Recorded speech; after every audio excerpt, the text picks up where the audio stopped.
हमारे सौरमंडल के ये दो ग्रह यूरेनस और नेपच्यून, यूं समझिए कि हीरा उगलते हैं। दोनों ग्रहों पर एक सीजन ऐसा आता है जब हीरों की बारिश होती है। दोनों ग्रहों की सतह हीरों से पट जाती है। ये तथ्य अब वैज्ञानिक यंत्रों के साथ कंफर्म है। सौरमंडल के ये दोनों ग्रह हीरे की बड़ी खान हैं। यूरेनस धरती से 17 गुना बड़ा, सूर्य से 2.87 अरब मील दूर। नेपच्यून सौरमंडल का आखिरी ग्रह, धरती से 17 गुना बड़ा है नेपच्यून। हमारे वैदिक ग्रंथों में यूरेनस का नाम अरुण है, जबकि नेपच्यून का नाम वरुण। इनका स्थान हमारी परंपरा में देवता का है। अरुण को सूर्य देव का सारथी माना जाता है। वे सुबह के समय सूर्य के रथ को चलाते हैं। उनके रथ पर सवार होकर ही सूर्य धरती पर प्रकट होते हैं, जिसके बाद सुबह होती है। जबकि वरुण को पौराणिक ग्रंथों में जल, समुद्र और वर्षा का देवता माना जाता है। ये समुद्र के राजा और ऋतु परिवर्तन, दिन रात के संचालक माने जाते हैं। दोनों ग्रहों पर हीरे की बारिश हमारी पौराणिक मान्यताओं की पुष्टि करती है, क्योंकि जहां हीरा है वहां कार्बन है, जहां कार्बन है वहां जीवन पनप सकता है। यानी धरती से अरबों मील दूर ये ग्रह न सिर्फ कार्बन से भरे पड़े हैं, बल्कि ये हीरे की बारिश के साथ अपने जीवंत होने का भी प्रमाण देते हैं। कार्बन के बारे में सामान्य जानकारी यही कहती है कि एक काला पदार्थ होता है, लेकिन आप ये जानेंगे तो शायद हैरान रह जाएंगे कि धरती पर कार्बन जीवन से कम 400 से 800 मिलियन साल पहले से था। ये वो दौर था जब सूर्य की धूल, गैस और चट्टानी सामग्रियों से धरती समेत सौरमंडल के बाकी ग्रह बन रहे थे।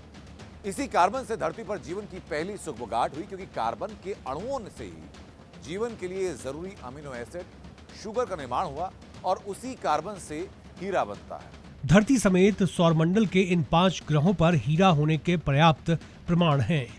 बृहस्पति और शनि पर हीरों की मौजूदगी को लेकर अभी वैज्ञानिक रिसर्च कर रहे हैं, लेकिन यूरेनस और नेपच्यून पर इतने हीरे कैसे बनते हैं, ये जानना दिलचस्प है। हीरे तो धरती पर भी हैं। ये गहरी खदानों से निकाले जाते हैं, बेहद कम मात्रा में पाए जाते हैं। इसी वजह से ये बेशकीमती हैं। लेकिन यूरेनस और नेपच्यून पर हीरे की बारिश, अब समझते हैं इसी रोमांचक सवाल को। दरअसल ये दोनों ही ग्रह, यूरेनस और नेपच्यून, बर्फीले ग्रह हैं, लेकिन इस बर्फ में मीथेन गैस बहुत ज्यादा होती है। यही मीथेन गैस यूरेनस और नेपच्यून पर हीरे की बड़ी मात्रा की मूल वजह है। मीथेन गैस का केमिकल कोड होता है CH4। CH4 मतलब ये कार्बन के 1 और हाइड्रोजन के 4 अणु से मिलकर बना तत्व है। गहराई में जब मीथेन पर दबाव बढ़ता है तो कार्बन के अणु अलग हो जाते हैं। मीथेन से अलग हुए कार्बन के अणु ही एक दूसरे से जुड़कर हीरा बनाते हैं। यूरेनस और नेपच्यून पर हीरे बनने की इस प्रक्रिया को वैज्ञानिकों ने लैब में वैसी ही स्थिति बनाकर देखा। वैज्ञानिकों ने लैब में लेकर तकनीक से यूरेनस और नेपच्यून जितना तापमान और दबाव पैदा किया। इसके बाद जब कार्बन से युक्त प्लास्टिक पर लेजर से तापमान और दबाव बढ़ाया तो उससे नैनो डायमंड बनने लगे। इसी तरह हीरे यूरेनस और नेपच्यून पर भी बनते हैं। दोनों ग्रहों का आकार और मीथेन गैस की मात्रा ज्यादा होने की वजह से हीरे इतने बनते हैं कि ये सतह से पानी की तरह निकलते हैं, आसमान से पानी की तरह बरसते हैं। वैज्ञानिकों ने यूरेनस और नेपच्यून पर मौजूद हीरे का सिर्फ और सिर्फ अभी अनुमान लगाया है। ये अनुमान भी इतने बड़े पैमाने का है कि अगर दोनों ग्रहों की हीरा भंडार का कुछ हिस्सा भी अगर धरती पर आ जाए तो धरती पर हीरा ही हीरा मौजूद रहने वाला है। अब इसमें भी दिलचस्प बात तो ये है कि यूरेनस और नेपच्यून के हीरे 1 मीटर के व्यास जितने बड़े होते हैं, जबकि धरती पर मिलने वाले हीरे इसकी तुलना में बेहद सूक्ष्म होते हैं। लेकिन सवाल यहाँ पर यह है कि यूरेनस और नेपच्यून से हीरे धरती पर आखिर आएंगे कैसे? विज्ञान की भाषा में वैसे तो कुछ भी असंभव नहीं होता। जो बातें कुछ साल पहले असंभव लगती थी, जैसे चांद पर उतरना, अंतरिक्ष में स्थायी स्टेशन बनाना और अब चांद के वायुमंडल में उतरना और वहां बस्ती बनाना, ये ख्याल भी कुछ वर्षों में हकीकत का रूप ले लेगा।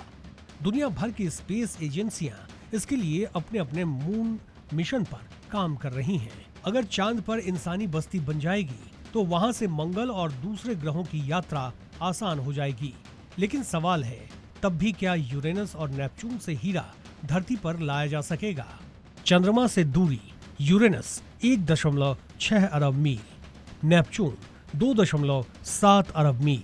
अगर ये भी मान लें कि 2030 तक चांद पर बस्ती और स्पेसशिप लॉन्च की फैसिलिटी तैयार हो गई, तब भी यानों की मौजूदा स्पीड से नेपच्यून तो छोड़िए, यूरेनस तक पहुंचना भी फिलहाल असंभव है। मौजूदा स्पेसक्राफ्ट टेक्नोलॉजी से दोनों ग्रहों पर पहुंचने में 8 से 15 साल लगेंगे।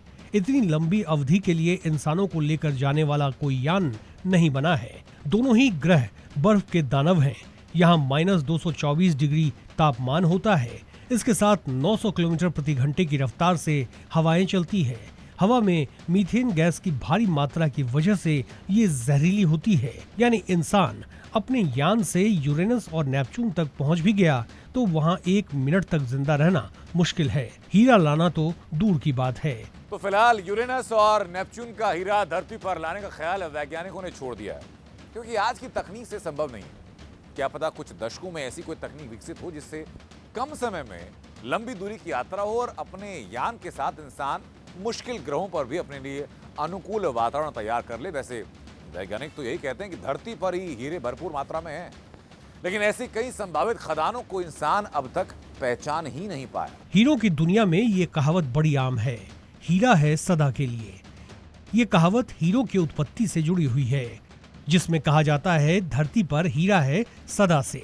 धरती की उत्पत्ति और एक नायाब हीरे की नई खोज इसी कहावत को मजबूत करती है। 2 अरब साल पुराना हीरा कनाडा में बर्फ में दबा मिला। ये सिर्फ एक हीरा नहीं, बल्कि धरती के 2 अरब साल पुराने इतिहास का चमकता हुआ टुकड़ा माना जा रहा है। सबसे हैरान करने वाली बात यह है कि ये दुर्लभ खोज तब हुई जब 22 साल पुरानी ये खदान बंद होने के लिए अंतिम चरण में थी। यह हीरा डाइविक डायमंड माइंस से निकला, जो आर्कटिक सर्कल से करीब 200 किलोमीटर दक्षिण में एक जमी हुई झील के बीच बने छोटे से द्वीप पर स्थित है। मार्च 2026 में डाइविक माइंस को आधिकारिक तौर पर बंद कर दिया गया। ऐसे में ये हीरा मानो खदान का आखिरी खजाना बनकर सामने आया। ये हीरा 158.2 कैरेट का दुर्लभ पीला हीरा है। हीरे का मिलना जितना दुर्लभ है, उतना ही मुश्किल है इस डाइविक माइंस तक पहुंचना। सर्दियों में केवल बर्फीली सड़क के जरिए और गर्मियों में फ्लोट प्लेन से ही यहां जाया जा सकता है। इस खदान का कोई सीधा बिजली कनेक्शन भी नहीं है। इतनी कठिन परिस्थितियों में काम करने वाले कर्मचारियों की मेहनत और हिम्मत की वजह से ये ऐतिहासिक खोज संभव हो सकी। लेकिन यहाँ आपको बता दें, धरती की कोख से निकला ये सबसे पुराना हीरा नहीं है, बल्कि इसकी लिस्ट में और भी पुराने हीरे शामिल हैं। 2007 में ऑस्ट्रेलिया के जैक हिल्स में 4.3 अरब साल पुराने जिरकॉलन क्रिस्टल्स में छोटे छोटे हीरे मिले थे, लेकिन ये मुख्य रूप से जेम क्वालिटी हीरे नहीं माने गए। सामान्य हीरों के लिए 3.5 अरब साल ही सबसे स्वीकृत आंकड़ा है। कनाडा के डाइविक और इकाटी खदानों में 3.5 अरब साल पुराने हीरे मिले। दक्षिण अफ्रीका के किबरले जैसे इलाकों में भी 3 अरब साल से ज्यादा पुराने हीरे मिले हैं। पृथ्वी की उम्र लगभग 4.54 अरब साल है। पृथ्वी के इतिहास का बड़ा हिस्सा, 3/4 हिस्सा, ये पृथ्वी के मेटल में उच्च दबाव और तापमान में बने हीरे थे। बाद में किम्बरलाइट विस्फोटों के जरिए सतह पर आए। ब्यूरो रिपोर्ट, जी मीडिया।